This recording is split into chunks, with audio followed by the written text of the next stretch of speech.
everybody. Hello. Hello everybody. Today Emma and I are going to talk a little bit about resilience and how resilience helps when you are on this special needs journey, both for the special needs child and for the special needs parent and the family. So resilience is the ability to just keep going regardless of what challenges are being faced, regardless of how many adversities are mounting, and regardless of everything that you're being told about why you should give up or about why progress is not going to be made. Statistically, you might be told that nothing really is going to happen, or you might be seeing deterioration. Sometimes that happens, or you might be seeing plateauing of your child. You are doing therapy and you are hoping to see a positive change, and sometimes you do see a positive change, and then slowly it tapers off until it levels out, and we call that a plateau. And plateaus can be really challenging for you to cope with. And even more scary than a plateau is if you start seeing your child decline. And that, unfortunately, is a reality of what we face as special needs parents. It's such a mixed bag. Sometimes you have improvement, no matter how slow. Sometimes you have declines, and sometimes you just have your child sort of making you feel like everything's stuck and nothing you try can get it to move forward. Resilience is really what's needed to keep you going, to keep you trying, to keep you stubbornly staying the course. And I wanted to talk about that because I've learned a lot about resilience from Emma. One of the things that I mentioned about Em is that she has mixed tone. I think I talked about that in the very first video of the series. Her mixed tone is that she has a very floppy neck and a floppy torso. And what that means is she has very weak muscles in neck and torso, so that holding up her torso and holding up her neck is difficult for her. But I've seen such resilience in Emma because she started off with about 7 hernias in her abdomen.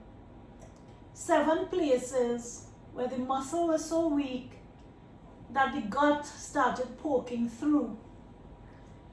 And when she cried, she would have these 7 hernias acting up. And we would be so terrified because if there's a space in the abdomen wall and the gut pushes through and then it clamps down, she would get a strangulated hernia, and that could cause a whole lot of problems, and we would have to rush her to the emergency room for surgery. We've gone from that point to, I think Emma has 3 hernias now, and those 3 are close to closed. And that change has not come surgically, it's come because of Emma's continued work. Work that she has done to strengthen up her own muscles.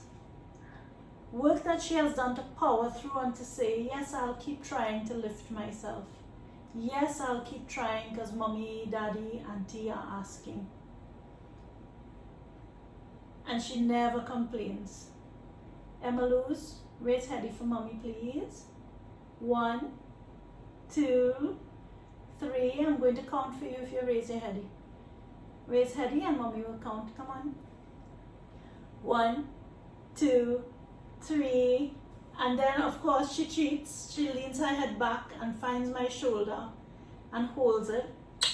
But we do lots of things to adapt. We will hold her on our chest and she will have to raise her head while her torso is parallel to the floor, and therefore she doesn't have anywhere to rest her head. Last month we got to 5 minutes of Emma raising her head. And that's a miracle. At age 9, we had never seen Emma raise her head more than 3 minutes. And she suddenly went to 5 minutes last month. And that's because we found a song that we were singing and we were clapping her and going, yay, and telling her how pleased we were and how excited we were. And she wanted to keep us clapping, so she kept raising her head. This is resilience in action. This simple act of raising her head and not giving up is what has motivated us and has made us say, no matter how tired we are, no matter how frustrating it is, if Emma is keeping trying despite everything that has happened, if Emma can be resilient, what excuse do we have? So when you look at your child, how do you see resilience in their practice? What can their resilience help you to shift? Because our children are our best teachers. Let's show you what else we do to help Emma to strengthen up her core muscles, which is abdomen muscles, torso muscles. Let's go down. Down, down, down, down, down. Okay, Emmy, if you want to get up, you have to push up. Come on. 1, 2, 3, 4, 5, 6, 7, 8. Good job. Proud of you. So sometimes we put her in uncomfortable positions. We know she hates it. But she has to move her own body if she wants to get out of it. And that takes something from us too, because to look at your child uncomfortable, to have the power to move them, and to have to hold out and be patient and insist that she has to do the work, that's tough to do, especially in the beginning. But what we do is we celebrate. We celebrate her success. We celebrate that she has powered through. We celebrate that she continues to train up her resilience. And we celebrate always with joy. So kissing her and telling her how proud we are of her and sharing that emotion that we feel of joy and of pride, that really lights her up and helps her to do it again and again and again. As for you, the parent, it is the default state of all humans to persevere and to keep trying. In every single person's life, there are challenges. Special needs parents have challenges that may be more obvious than some people's challenges. But we don't fool ourselves into thinking we are the only ones facing challenges. So how is it that humans have learned to keep going so that they survive, to keep struggling, to keep fighting, so they could step into a better future? You dare to thrive. You find purpose and you lean into that purpose to get fulfillment. We celebrate from Emma and in ourselves that we have survivor souls and that we are going to succeed in this journey and in every other thing that we're challenged by. And we want to remind you that you have that ability too. It's up to you to look back in your life and find times when you faced your biggest challenges and remind yourself that you've come through.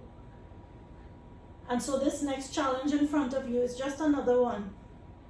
And in a year or 10 years, you're going to look back and you're going to see that that's in the past too. That you've powered through. That resilience has been a defining quality of yours. Wishing you all the best. Turn it off for me, please. Wishing you all the best. Stay resilient.